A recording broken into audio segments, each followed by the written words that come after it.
Ito pong mga bigas at saka po asukar ay akin lang pong ikakalat. Tamang-tama, eh. Nalagay na po ni Bali yung uling po dun sa loob. Diyan po mga kamilot at ito na po yung ginawa ko pong buraw na tinapa. Tikman ko po itong ginawa kong tinapa. Tinapa.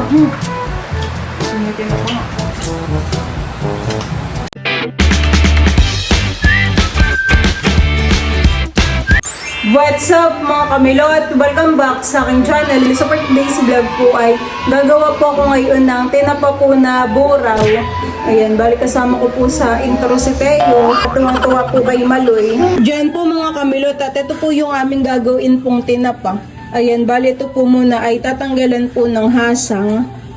Ayan po. Pugi naman ni Maloy. Tsaka pala bitukuhan eh. Tatanggalin na din. Ayan, tinatanggalan na po ni Bal ng mga hasang. Pinubukod ko itong mga hasang para mamaya ay may pakain sa alimang.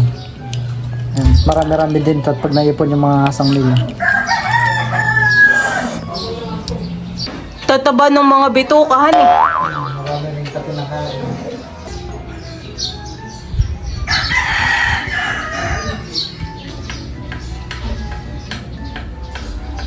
Bali yan po mga kamilot at ito na po yung mga isda po na buraw. Ito po ay nalinisan na po ni Bal. Natanggalan na po ito ng bituka at saka po ng hasang. Ito po ay huhugasan ko na po ngayon. Yan po. Para matanggal po yung dugo. Buti naman po at bumilis po ang tulo po na ang tubig. Ay kanina po ang tulo po ay ganito laang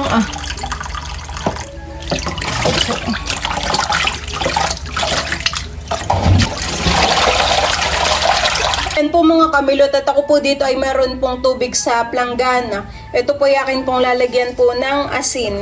At atin po ditong ibabata din pong buraw po na isda. Tapos ay tutunawin lang po natin itong asin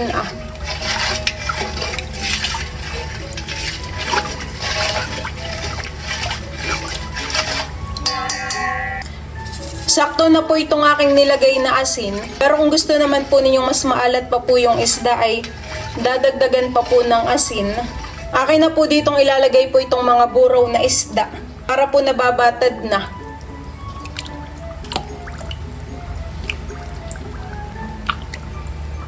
Ito po ay babatad po natin ng 1 oras. Para yung alat po na yung asin ay kumapit po dito sa isda.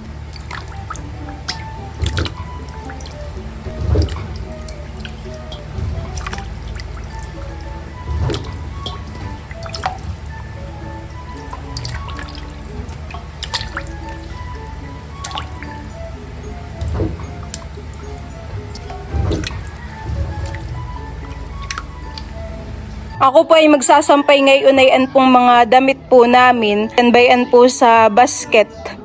Habang binabatad ko po yung isda ay isasampay ko po muna dito sa labas. At grabe po ang init. Ayan po, bali nagsasampay po muna si Milot. Di kaya ikaw mangitim dyan? Di kaya ikaw mangitim? Tangaling dapat nagsasampay ka?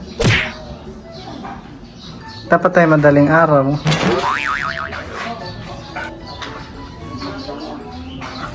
Ay. Meron pong nagtitinda po ng ice cream. Patingin nga po ko yan mga flavor.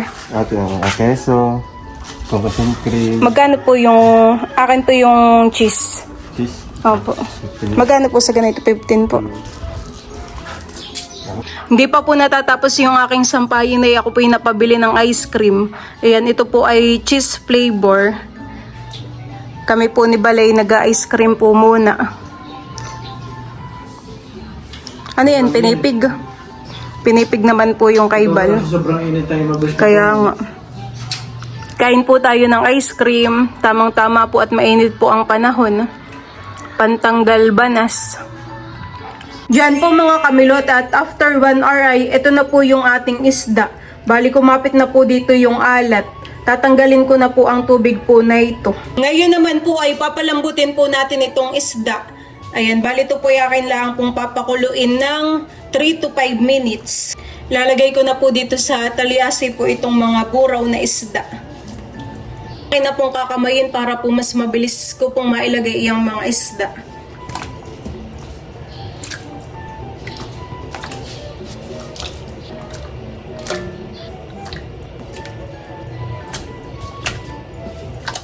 Ito po ay pwede rin pong i-steam. Pero akin na lang pong pinakuluan para po mas mabilis.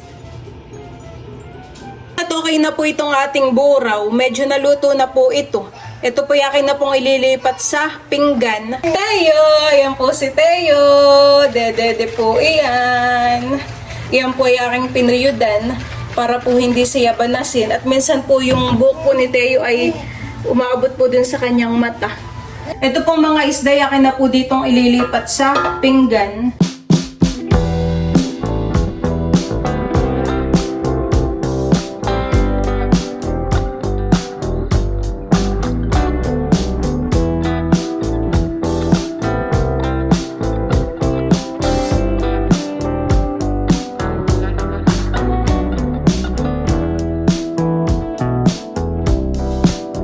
Ito na po yung ating buraw. Bale, ito po ay nailagay ko na po diyan sa pinggan. Yan at ang next po natin na gagawin ay maglalagay po ako ng foil dito po sa steamer. At tayo po ay mag-i-start ng magpausok po ng ating tinapa. Ng ating isda. Lalagyan po natin ito ng foil para po hindi umitim po itong ating steamer.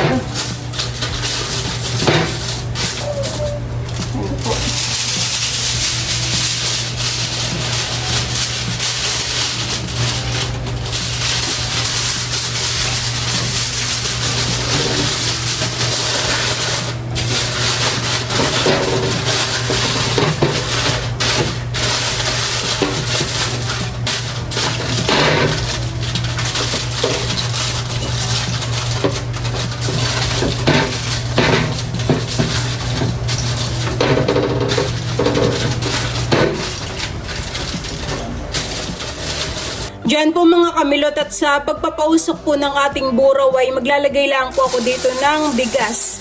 Ayan po.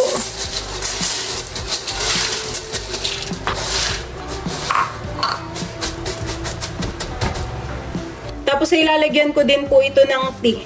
Bali kahit anong tea naman po ay pwede. Ayan, akin na rin po ditong ilalagay.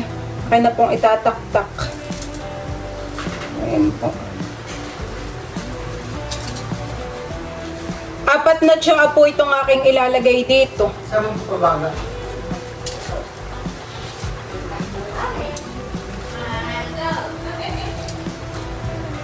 Ito po ilalagyan ko rin po ng brown sugar. Ito pong brown sugar ang magpapabango at magpapasarap po dun sa ating tinapa. Ayan po. Yan at akin na po ngayong hahaluin po ito. Akin na pong imimix. Ayan po. Haluin ko lang po ng maigi.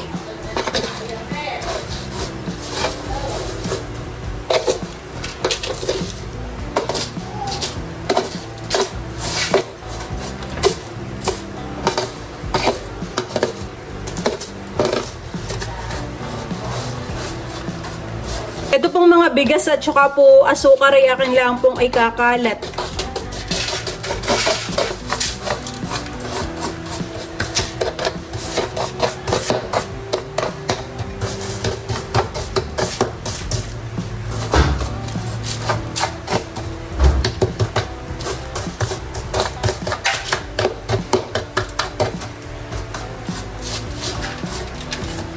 Ito pong steamer ay akin na pong pinapahidan po ng mantika.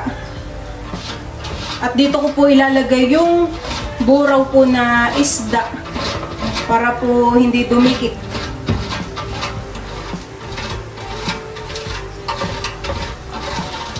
Ilalagay ko na po itong mga buraw dito po sa steamer.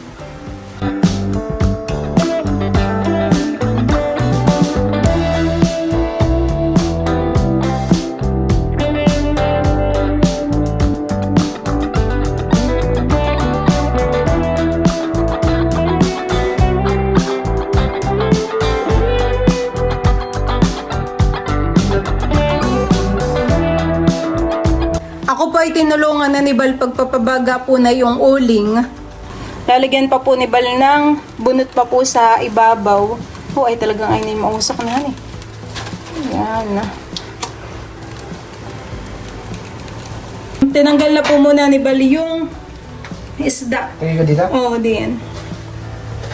Oh, di kasya. Tagal dito. Dapat ay yung kuha ka lang ng ganun. Hindi na maipatong yung ano. Ay, mausak maloy. Wala. Hindi mo naman ni Kuya Malay pinabilisan. Yun, tamang-tama. Han eh. Nilagay na po ni Bali yung uling po dun sa loob. Tatakpan lang po muna natin ito at papausukan po natin ng 1 oras. Teo! Gustong gusto po ay sa buhat po ni Mama. Minsan po kapag si Mama ay dumadaan laang at tinawag po si Teo, ay bigla na pong nag-iiyak, han eh. Gusto pong magpabuhat. Teo! Ganda ng puyod. Ako dumaan lang, may biglang nag-iyak. Nahabol sa akin. I love you, stay home. I love you,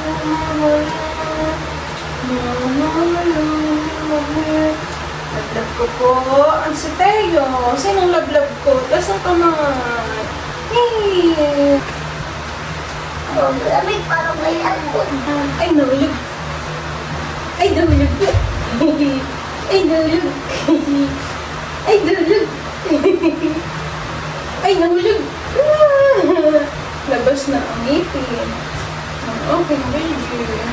Labas na po ang ngipin ng aking baby. Ay, nahulog. Ah. Wah. Ah.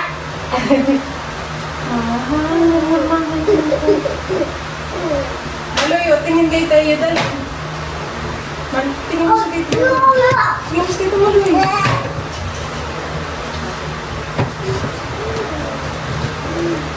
Janet, bali update po dun sa atin pong tinapa. Ito po yung akin nang i-open. Titingnan po natin kung kumukulay na. Wow! Kumukulay na po.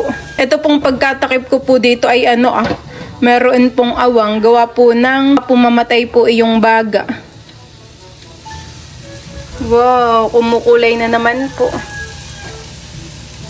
Grabing usok na po. Ito po ay maya-maya pa. Ayan po, papausukan pa po natin yung isda. Ayan po mga kamilot at si Papa po ay galing sa palaisdaan. Ito milot ay palop sa ako sa labas ay ako namatay ikaw nahuli ko. Sa labas ka po naman, te. Si Papa po pala ay sa labas po naglambat. Ayan po ang kanyang mga huli. Ay mga bangus. Hindi po yan galing dun sa ating Pagdating ko ay naglalangoy ay di ako dali-daling nagkabit. Ito po yung mga nalambat po ni Papa. Ayan po. Nasa ilang peraso din po itong bangus. Diyan po mga kamilot at ito na po yung ginawa ko pong buraw na tinapa. Ayan, bali kumulay din naman po. Ito po ay pwede nang kainin. Di lang natin na-achieve yung mismong kulay. Napanood ako sa Facebook ay parang na-achieve nila yung mismong kulay ng tinapa. Kinukulayan nila ay kinukula. Pinapahira nila ng mantika. Tapos yung iba ay daw ng food color. Makakatakam. Kakagutom na hani. Sarap isaw-saw sa sukang sasa. Gawa na ngayon ay nasa 1 oras at kalahati ko lang ang pinausukan. Baka yun ay sa tagal din hani. Tiningnan po ni Bal yung nasa ilalim. Inay atin ang tatanggalin. Baka yung iba yung mga kung ilang oras nila pinapausukan hani. Tsaka siguro mausok na mausok. Yan po ay hindi na po namin ipiprito at kaluluto lang naman po. Tapos yan naman po pati ay akin pong pinakuluan. Bali ako po ay magluluto ng ginisa pong pako. Ito po yung pako na lulutuin ko Hoy, para talagang tinapanahan Kinulang lang po sa kulay. Pero parang sarap naman siya.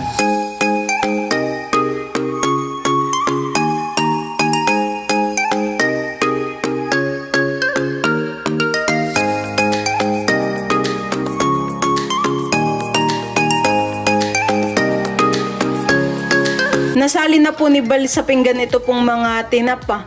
Ay parang nagmukhang inihaw. Ayan, at ako naman po ngayon ay magluluto na po ng ginisa pong pako. Ilalagay ko na rin po yung sibuyas.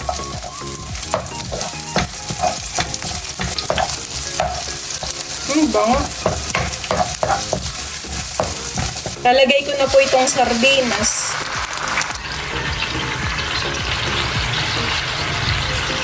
Kuluan na po itong sabaw. Bali, ilalagay ko na po yung pako. Ayan po.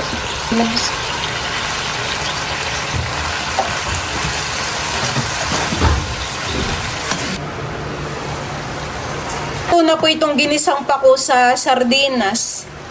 Ayan po. Simpleng luto lang po ay pero ito po ay masarap at masustansya.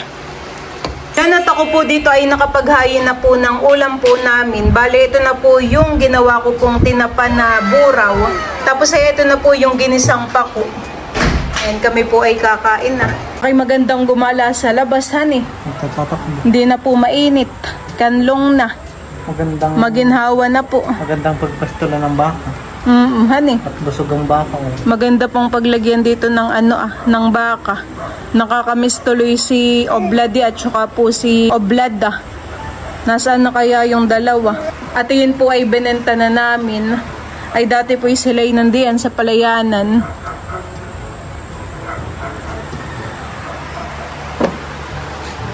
Si Obladi at saka si Oblada. Honey Teo.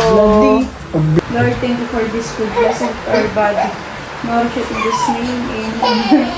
Father, the Son, the Holy Spirit. Amen. Bisra po ay nakatayo ni Teo. Si Kim po ay nasa school pa. Tapos si Papa naman po ay nasa palaisdaan. Tikman ko po itong ginawa kong tinapa. Tinapa nga. Sarap. Sarap. Parang sarap na ito na sukahan eh. Nakain tayo, mahal ko. Lasang din na pa. Kasang pinapa.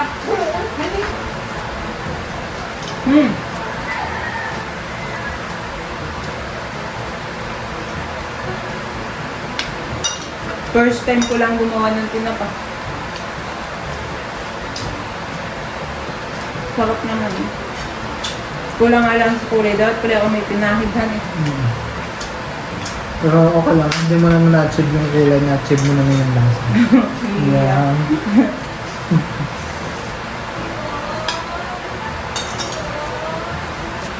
Nakaya ko pati biglang inantok.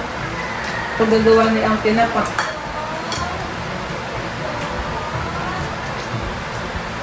Sarap ng pako.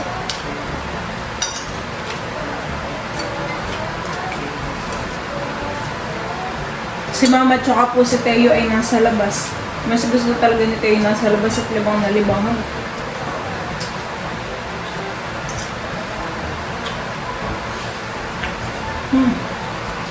Kain po tayo. Sarap din itong ginatanay. Sarap na yung gagatan sa pako. Minot. Parang ang ating tinapa eh. Ito lang po siya, malat niya. Kain po tayo. Sarap. Tapos sa isang pako, ako galing pa rin. Nakahuli ka po ulit. Nakahuli daw ulit ng Binay ko sa bang. Binay ko sa titaran.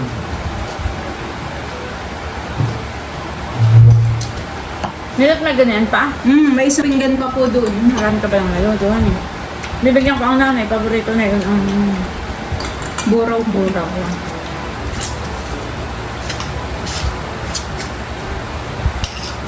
May pako pa ba kaya? Bukas agad amo. Kaya sarap sa maaga. Dami silid sa likod.